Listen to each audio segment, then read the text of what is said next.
ذرا ایک لمحے کے لیے سوچیں، دبئی جس کو آج پوری دنیا جانتی ہے 50 سال پہلے صرف ریت تھی، مچھیرے تھے، اونٹ تھے، لیکن ایک پورٹ نے سب بدل دیا۔ میرا سوال یہ ہے کہ اگر گوادر وہی کام کرے جو جبل علی پورٹ نے دبئی کے ساتھ کیا تو پاکستان کی پراپرٹی مارکیٹ میں کیا ہوگا؟ کیا آپ کی پراپرٹی کی قیمت 2 گنا ہوگی یا 3 گنا؟ اور اس سب میں سے آپ فائدہ اٹھا سکتے ہیں یا نہیں؟ آئیں اسے سمجھنے کی کوشش کرتے ہیں۔ یہ ویڈیو مکمل دیکھیں کیونکہ آخر میں ایک اہم فیصلے کی طرف اشارہ ہوگا جو شاید آپ کے لیے مفید ثابت ہو۔ السلام علیکم، میں ہوں محمد فیضان خان اور آپ دیکھ رہے ہیں رہبر اسٹیٹ کنسلٹنٹس۔ آج کا ٹاپک بہت اہمیت کا حامل ہے اور اسے پاکستان کی ریل اسٹیٹ کے تناظر میں دیکھنا بہت ضروری ہے۔ میں بات کر رہا ہوں گوادر پورٹ کی، لیکن صرف خبروں کی سطح پر نہیں بلکہ اسے سمجھیں گے کہ اس کا آپ کی روزمرہ زندگی، آپ کی پراپرٹی اور آپ کے مستقبل سے کیا تعلق ہے۔ تو چلیں شروع کرتے ہیں۔ پہلے یہ سمجھیں گے کہ گوادر 2026 میں اصل میں کہاں کھڑا ہے۔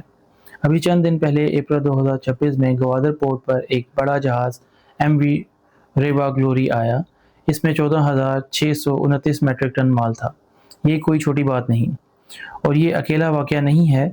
صرف مارچ 2026 کے 24 دنوں میں پاکستان کی بندرگاہوں نے اتنا مال سنبھالا جتنا پورے 2025 میں نہیں سنبھالا۔ یہ اضافہ ہے 1433%، یعنی ایک سال میں جتنا ہوتا تھا وہ ایک مہینے سے بھی کم میں ہو گیا۔ اور اس کی وجہ ابنائے ہرمز، خلیج میں کشیدگی، مرسک، سی ایم اے جیسی دنیا کی سب سے بڑی شپنگ کمپنیاں اپنے جہاز پاکستان کی طرف موڑ رہی ہیں، کیونکہ یہ محفوظ ہے، یہاں سی پیک کا انفراسٹرکچر ہے۔ گوادر پورٹ اتھارٹی کے چیئرمین کی بات آپ کو ان کے الفاظ میں بتاتا ہوں کہ گوادر تیزی سے ایک قابل اعتماد علاقائی تجارتی مرکز بن رہا ہے، نہ صرف پاکستان کے لیے بلکہ پورے خطے کے لیے۔ اور یاد رہے، گوادر کو چین کے صوبے شنجیان سے جوڑنے کا منصوبہ یعنی سی پیک، اس کی مالیت ہے 62 ارب ڈالر۔ یہ پاکستان کی تاریخ کی سب سے بڑی سرمایہ کاری ہے۔ یہ صرف ایک بندرگاہ نہیں، یہ پورے ملک کی قسمت بدلنے کا منصوبہ ہے۔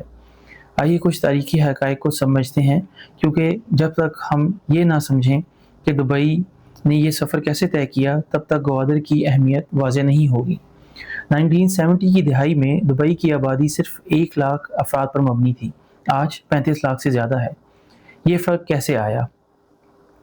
جب 1979 میں جبل علی پورٹ بنی تو دبئی نے دنیا کو کہا مال یہاں سے گزاریں، خلیج کا تجارتی دروازہ ہم ہوں گے۔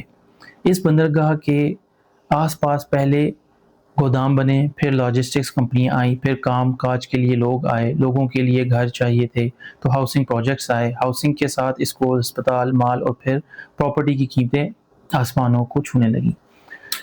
جو کبھی صحرا تھا وہاں ایک فلیٹ آج 50 لاکھ درہم سے کم میں نہیں ملتا، اور یہ سب بندرگاہ کی وجہ سے ہوا۔ اور گوادر کی جغرافیائی پوزیشن دبئی سے بھی بہتر ہے۔ آبنائے ہرمز کے بالکل قریب، افغانستان، وسطی ایشیا اور چین کا گیٹ وے، دنیا کا 60% تیل اسی خطے سے گزرتا ہے، اور گوادر اس کے بالکل منہ پر کھڑا ہے۔ اب آتے ہیں اصل بات پر، گوادر اور پراپرٹی کا کیا تعلق ہے؟ سی پیک ایک سڑک نہیں، یہ ایک زنجیر ہے، اور اس زنجیر کی ہر کڑی ایک شہر ہے۔ جب گوادر سے مال چین جائے گا تو یہ مال کہاں سے گزرے گا؟